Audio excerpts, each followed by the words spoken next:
नहीं दे सकता हूँ उन्हें टाइम। क्या मेरी गैर मौजूदगी में तुम एक छोटी सी जिम्मेदारी भी नहीं निभा सकती? सच में क्या? मिसालें देती थी मैं कि मेरे भाई मेरी स्ट्रेंथ है, लेकिन देखे कितने वीक और तन्हा हो गए हैं वो दोनों। और सबसे बड़ी दुख की बात यह है कि दोनों में से एक भी मानने को तैयार नहीं कि उसकी गलती है। मुझे लगता है इस डॉक्टर से कोई गलतफहमी हुई है और इंशाल्लाह सब ठीक हो।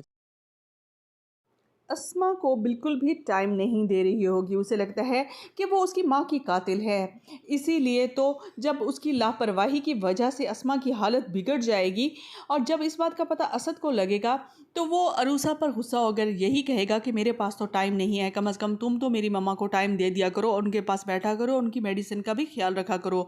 अरूसा उसे कुछ कहने की कोशिश करेगी, लेकिन असद उसकी बात सुनने के लिए बिल्कुल भी तैयार नहीं होगा। दूसरी तरफ जब ज़ैनब की माँ उसे किसी डॉक्टर के पास लेकर जाएगी तो वहाँ की गायनी उसे बताएगी कि वो अब माँ बिल्कुल भी नहीं बन सकती, और ये बात ज़ैनब के लिए एक सदमे से कम नहीं होगी। वो बहुत ज़्यादा रो रही होगी, उसकी माँ उसे तसल्ली देगी और यही कहेगी कि उस डॉक्टर से गलती भी तो हो सकती है, मैं तुम्हें किसी और डॉक्टर के पास लेकर जाऊंगी, तुम्हें रोने की बिल्कुल भी ज़रूरत नहीं है। दूसरी तरफ अनम भी अपने भाइयों की वजह से काफ़ी परेशान होगी, क्योंकि उसे लगता है कि जो भाई उसके लिए एक रोल मॉडल थे अब दोनों ही अलग अलग हो गए और कोई एक भी उसकी बात सुन